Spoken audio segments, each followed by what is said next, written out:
diz-nos assim: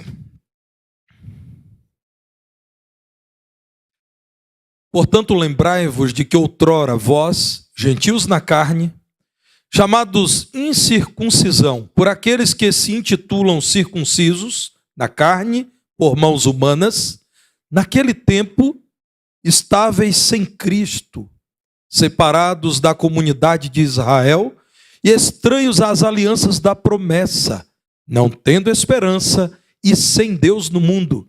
Mas agora em Cristo Jesus, vós que antes estáveis longe, fostes aproximados pelo sangue de Cristo, porque Ele é a nossa paz, o qual de ambos fez um, e tendo derribado a parede da separação que estava no meio, a inimizade, aboliu na sua carne a lei dos mandamentos na forma de ordenanças, para que dos dois criasse em si mesmo um novo homem, fazendo a paz, e reconciliasse ambos em um só corpo com Deus, por intermédio da cruz, destruindo por ela a inimizade.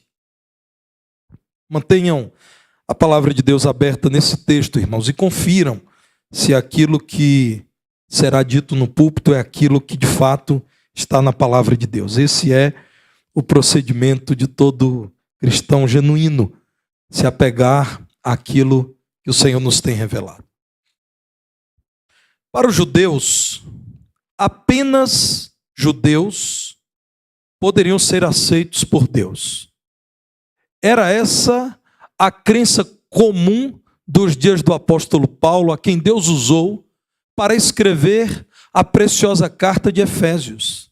Irmãos, essa carta é dividida em duas partes. Os 3 primeiros capítulos afirmam a doutrina. Os capítulos 4 a 6 afirmam a vivência da doutrina. Não é à toa que alguns estudiosos do Novo Testamento dizem que essa carta é um micro-Novo Testamento. É uma amostragem de toda a doutrina do Novo Testamento.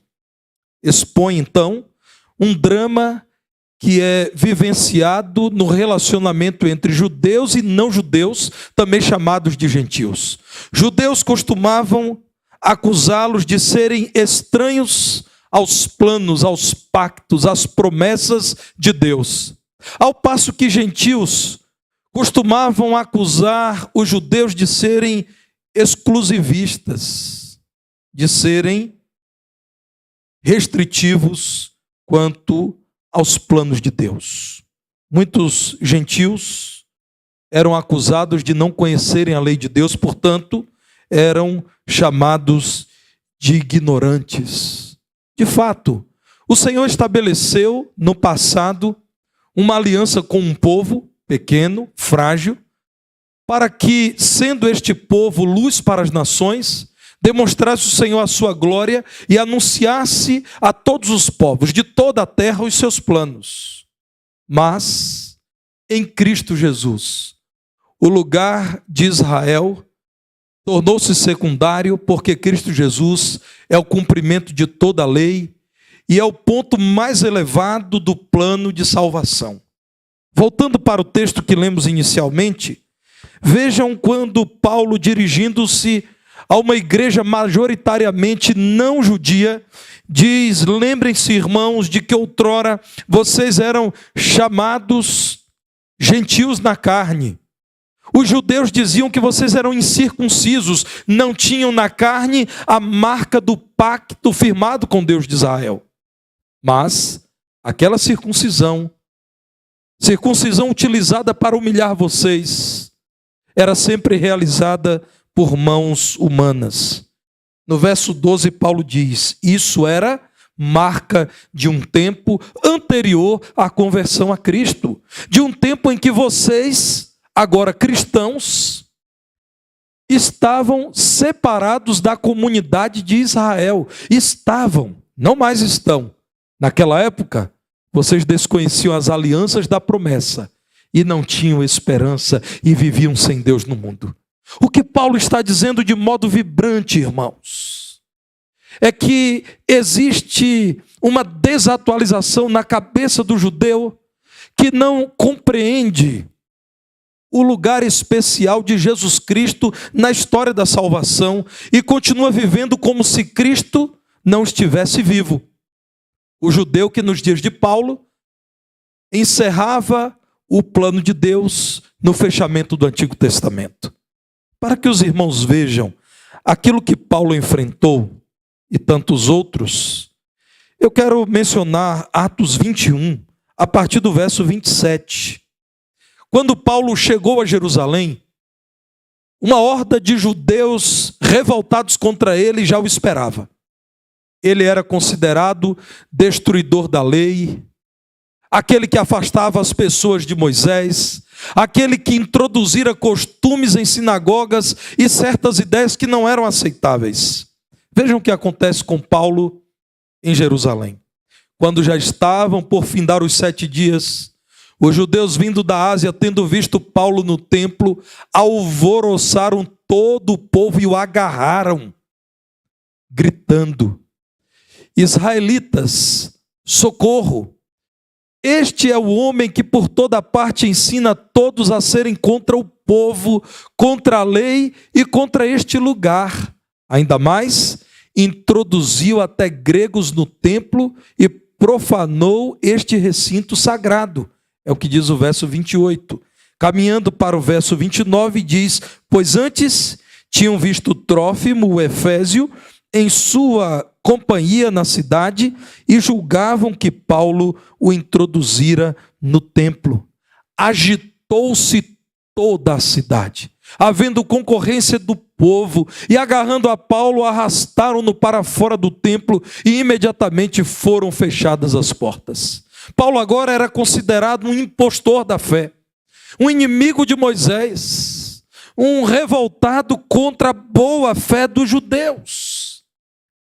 A carta aos Efésios, por inspiração divina, é também uma resposta a tais judeus, quando Deus usa Paulo para dizer que por meio da obra de Jesus, quem não nasceu judeu pode sim receber a habilitação para participar da comunidade do novo Israel de Deus, vivendo na presença de Deus e para a glória dele.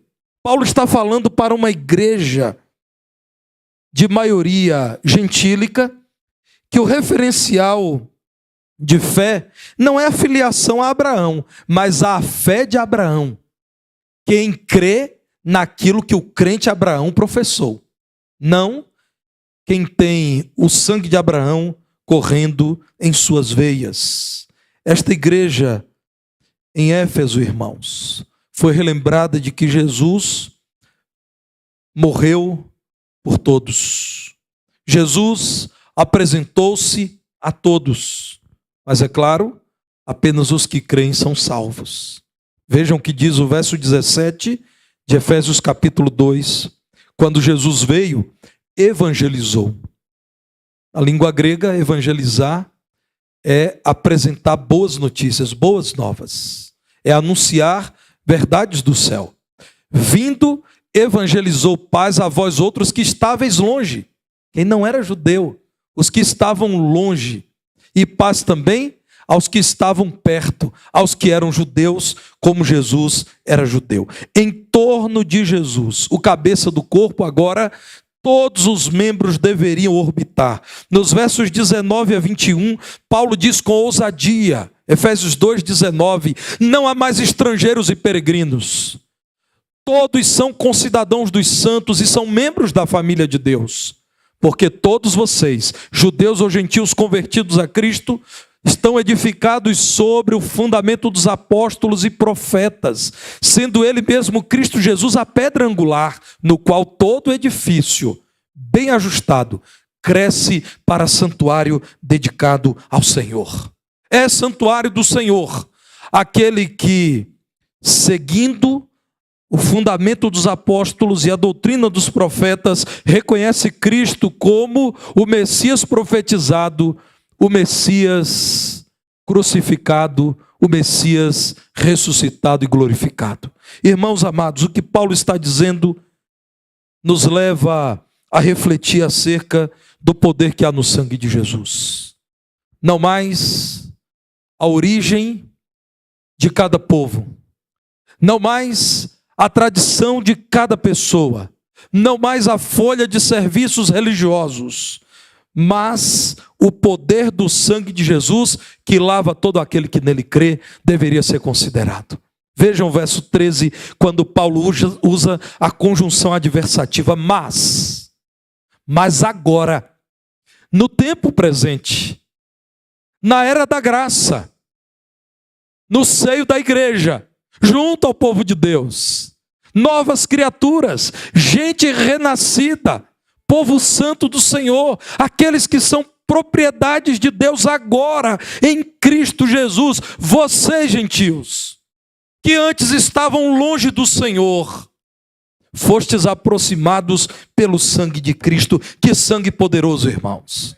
Há poder nesse sangue, para que todo convertido cumpra a lei de Deus. Paulo está dizendo, quem não conhecia a lei, vivia à margem da palavra de Deus, agora lavado pelo sangue, portanto santificado, foi aceito por Deus e recebeu o Espírito de Deus. Agora tem poder para compreender a palavra e prazer em vivenciá-la. Portanto, estamos falando, irmãos, de gente que foi habilitada pelo sangue de Jesus a cumprir a lei de Deus, porque agora ama a lei de Deus, porque agora tem prazer na lei de Deus. No verso 14, Paulo diz, esse Cristo que derramou por nós o seu sangue é a nossa paz. Ele derrubou um muro, uma parede que separava-nos, gentios e judeus. E aqui talvez, irmãos, Paulo estivesse lembrando da separação que havia entre o pátio dos gentios e o pátio dos judeus no templo em Jerusalém.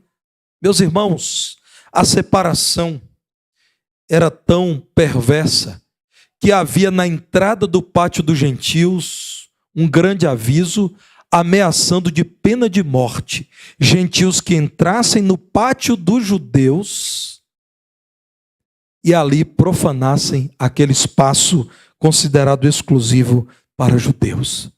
Eu fico, irmãos, desconfiando que Paulo, judeu que era, homem conhecedor não apenas da arquitetura, mas do significado de cada espaço do templo, Paulo tinha isso na cabeça, lembrando da miséria da vida dele sem Cristo, quando ele fazia questão de dizer, eu sou habilitado a entrar no pátio dos judeus, os outros infelizes gentios aqui não podem entrar. E então ele diz em Jesus Cristo, que está acima de templo, que está acima de Moisés, porque acerca dele Moisés falou, não há mais parede de separação.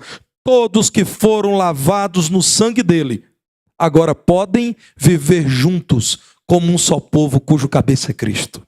Os gentios, irmãos, não tinham circuncisão, como nós crentes brasileiros também não temos, não somos judeus.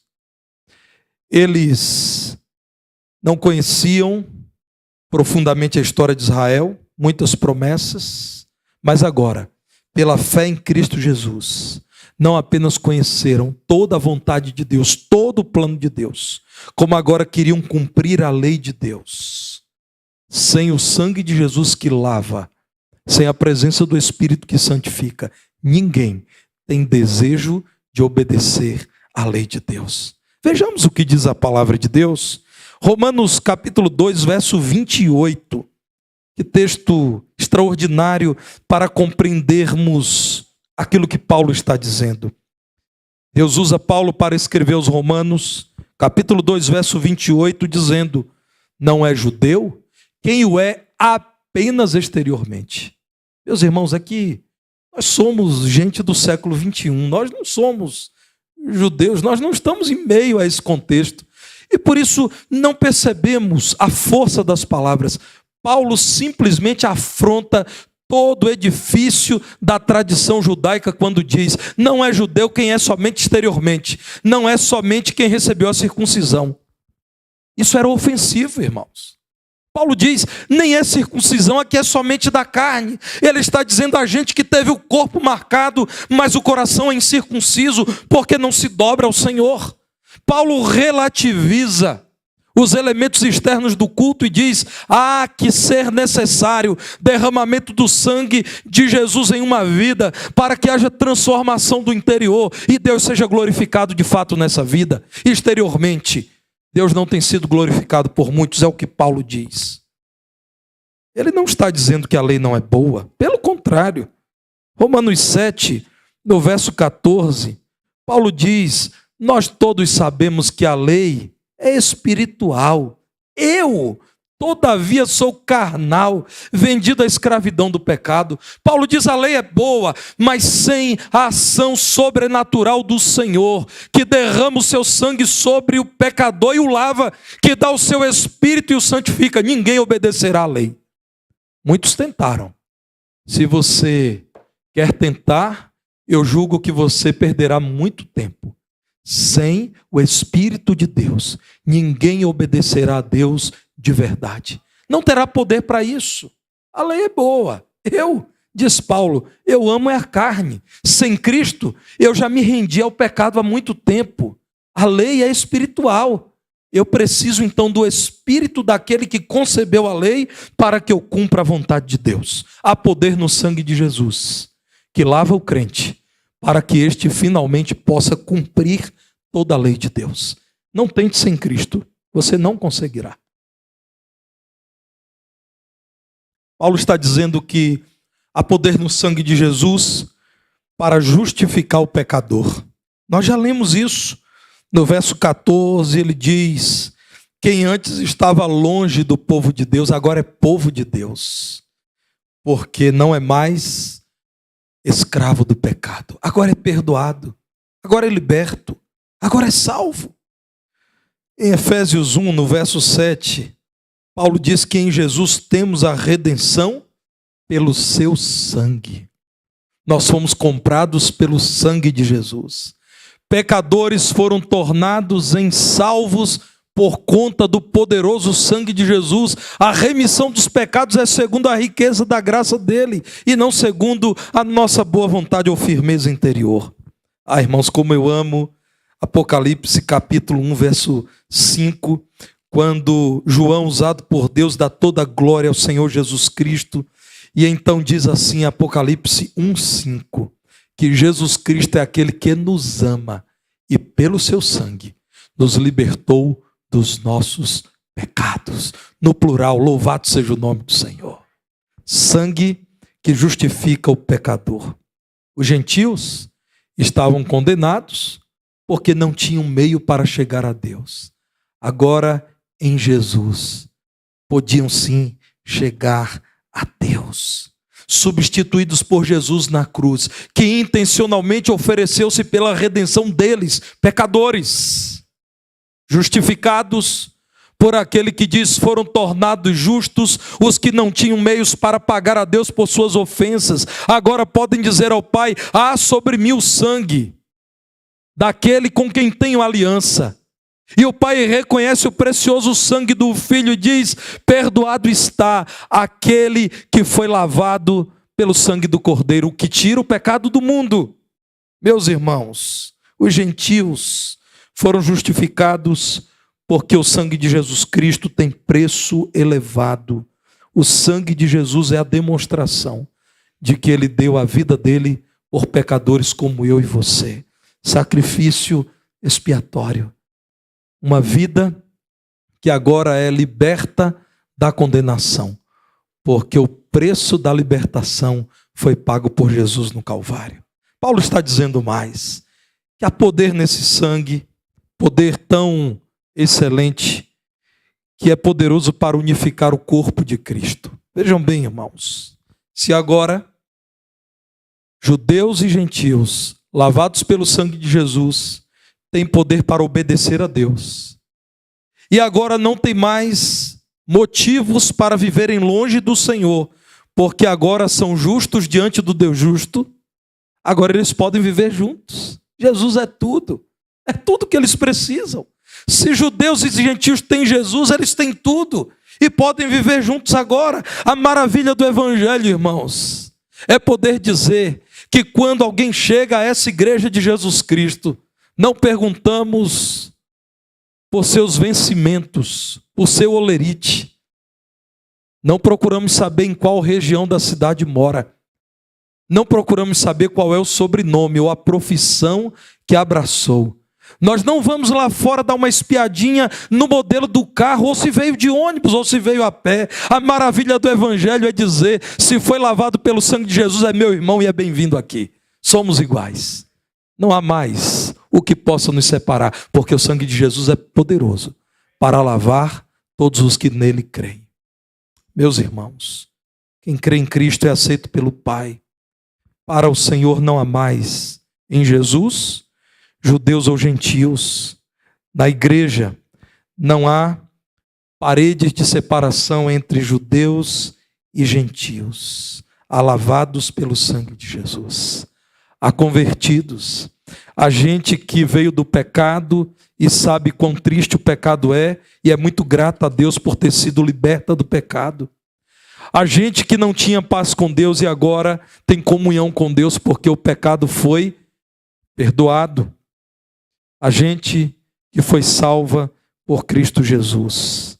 É o mesmo apóstolo Paulo que em Gálatas 6,15 diz: nem a circuncisão é coisa alguma, nem a incircuncisão, mas o ser nova criatura. Ser judeu ou gentio, isso não tem mais importância.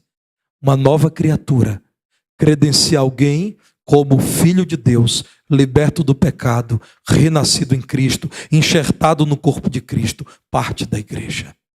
Meus irmãos amados, isso é um milagre. Dizer que todos nós, lavados pelo sangue de Cristo, somos iguais.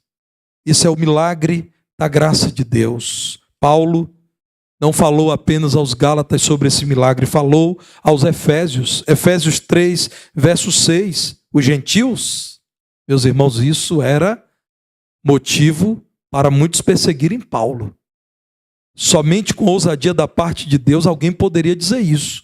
Os gentios são co-herdeiros. Tudo que Deus preparou para os judeus, preparou para os gentios que creem no Filho de Deus. Os gentios são co-herdeiros, membros do mesmo corpo e co-participantes da promessa em Cristo Jesus por meio do Evangelho. Se você ainda não leu acerca de Oscar Schindler, ou se você não viu o excelente filme A Lista de Schindler, você precisa rapidamente conhecer acerca da vida desse homem.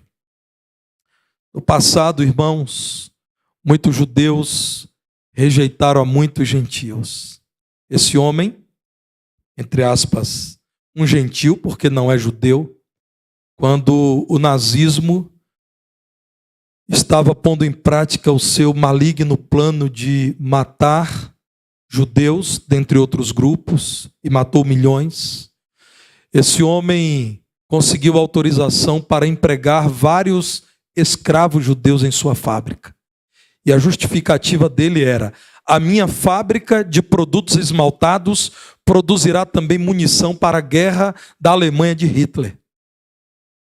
Meus irmãos, em 8 meses de trabalho nessa fábrica, só conseguiram entregar um pedido. Porque, na verdade, essa fábrica era constituída de gente idosa, de criança, de gente que não tinha o mínimo conhecimento de indústria.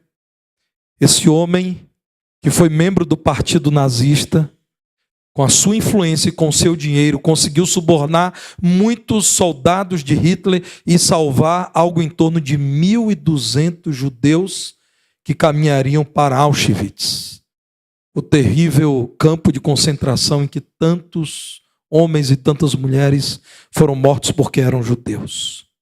Eu vejo a graça de Deus na vida de um homem como esse.